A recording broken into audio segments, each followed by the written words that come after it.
चंद्रशेखर ही नहीं जो दलित वोटर्स पर फोकस कर रहे हैं, मायावती भी हैं जो दिल्ली के चुनाव में एकला चलो की राह पर है और उनका फोकस भी दलित वोटर्स पर ही है। लेकिन सवाल उठता है कि अकेली मायावती दिल्ली के चुनाव में कितना असर दिखा पाए। इसके लिए मायावती और दिल्ली के सियासी रिश्तों को समझना पड़ेगा, क्योंकि पहले जो दिल्ली के चुनाव हुए उसमें क्या बसपा का पैटर्न रहा वो बहुत महत्वपूर्ण है, जो इम्पैक्ट इस चुनाव में भी दे। दिल्ली के विधानसभा चुनाव में बहुजन समाज पार्टी के पिछले प्रदर्शन पर अगर नजर डालें तो उसके वोटिंग प्रतिशत में लगातार गिरावट हो रही है। ये आपको अगर आप एनालिसिस देखेंगे तो समझ आएगा। जैसे कि 2020 के विधानसभा चुनाव में बहुजन पार्टी ने सभी 70 सीटों पर चुनाव लड़ा था और उसे सिर्फ 0.71% वोट मिले थे। उससे पहले 2015 का अगर जिक्र करें तो चुनाव में मायावती ने 70 सीटों पर चुनाव तो लड़ा, उनके प्रत्याशियों ने, पार्टी ने, तब 1.3% वोट उन्होंने पाए थे। और अगर 2013 की बात करें तो उनकी पार्टी ने 69 सीटों पर 70 में से प्रत्याशियों को चुनाव में उतारा और तब वोट परसेंटेज था 5.35% वोट उन्होंने हासिल किया था। अब पिछले चुनाव में बसपा का प्रदर्शन कुछ खास रहा नहीं, लगातार उनके वोटों के ग्राफ में गिरावट होती आई और बीएसपी दिल्ली में अपनी मजबूत जो मौजूदगी कायम करने में उनको बहुत कठिनाई सामने अभी भी नजर आ रही है। लेकिन फिर भी अगर बीएसपी इस बार अपने प्रदर्शन में थोड़ा सा भी सुधार कर पाती है तो इसका असर न सिर्फ चुनाव के नतीजों पर नजर आएगा बल्कि बात सियासी नफे और नुकसान तक भी जा सकती है। अच्छा देखिए, दरअसल चाहे फिर चंद्रशेखर का जिक्र हो चाहे मायावती का जिक्र हो, उनको उनके दिल्ली में पता है कि अगर वो चुनाव लड़ते भी हैं तो उनको सीटें पाने में कठिनाई होगी, लेकिन फिर भी वोट डिवाइड करने के लिए, वोट स्प्लिट करने के लिए वो इस मैदान में है। और जब इतनी सारी पॉलिटिकल पार्टी मैदान में होती हैं तभी ये कहा जाता है कि ऊंट किस करवट बैठेगा, सत्ता का या जीत का या हार का, ये समझना बड़ा मुश्किल हो जाता है। अब देखिए, दिल्ली विधानसभा चुनाव में अगर बहुजन समाज पार्टी अच्छा प्रदर्शन करती है तो इसका सीधा असर आम आदमी पार्टी पर पड़ सकता है।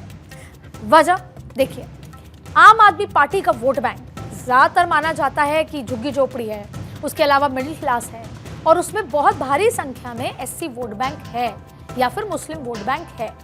तो अगर ये पॉलिटिकल पार्टीज चुनाव में उतरती हैं और थोड़ा भी वोट स्प्लिट होता है, यानी कि ये पार्टियां आम आदमी पार्टी के वोट बैंक में सेंधमारी करती हैं, तो आम आदमी पार्टी के प्रदर्शन में दिक्कत हो सकती है, उनके नतीजों में भी ऊपर नीचे आंकड़े हो सकते हैं, क्योंकि बसपा का मुख्य वोट बैंक दलित समुदाय है और फिलहाल ये वोट बैंक आम आदमी पार्टी के पक्ष में ज्यादा झुका हुआ नजर आता है, जबकि भारतीय जनता पार्टी और कांग्रेस भी इस वर्ग से कुछ वोट हासिल करते हैं।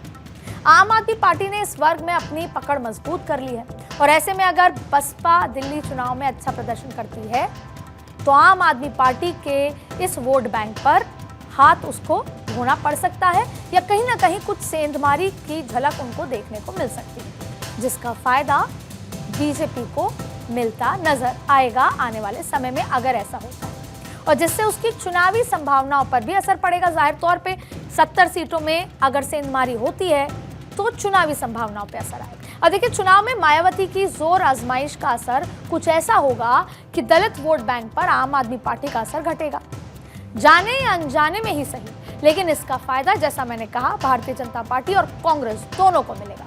और फिर मुस्लिम वोट बैंक पे हम कांग्रेस का भी जिक्र आगे करेंगे और मायावती की बहुजन समाज पार्टी के किसी ना किसी की बी टीम वो कहलाएगी, ये भी तय।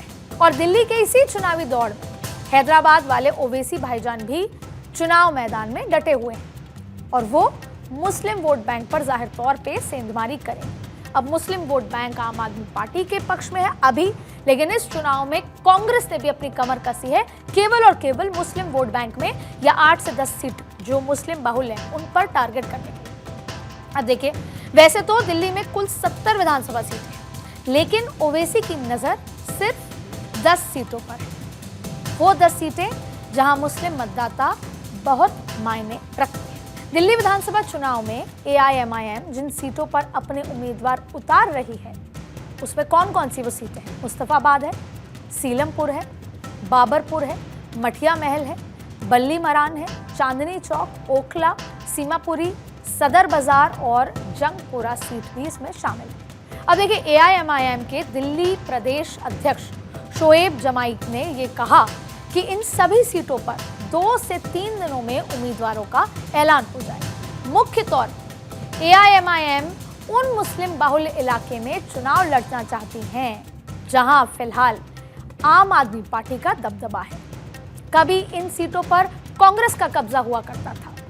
अब यहां पर यह समझना जरूरी है कि कांग्रेस भी खुद 8 से 10 सीटों पर ही फोकस कर रही है जहां मुस्लिम बाहुल्य वोटर्स हैं। वो चाहती है कि वो धीरे धीरे दिल्ली में अपने वोटर्स को वापस ले, जिसकी शुरुआत वो मुस्लिम वोटर से करना चाहती है। जब कांग्रेस का फोकस ये था, तब भी यही माना जा रहा था कि आम आदमी पार्टी के वोट बैंक में क्या सेंधमारी होगी, क्या कांग्रेस कामयाब होगी। और अब एआईएमआईएम के प्रत्याशी जब उतरेंगे तो फिर एक बार आम आदमी पार्टी के वोट बैंक में सेंधमारी होना निश्चित नजर आ रहा है। यानी कि एक तरफ मायावती दलित वोट स्प्लिट करेंगी, सेंधमारी आम आदमी पार्टी के वोट बैंक में, दूसरी तरफ कांग्रेस और अब एआईएमआईएम। लेकिन ओवैसी का यहां से चुनाव में उतरना आपको नुकसान और कांग्रेस की राह को आसान भी कर सकता है।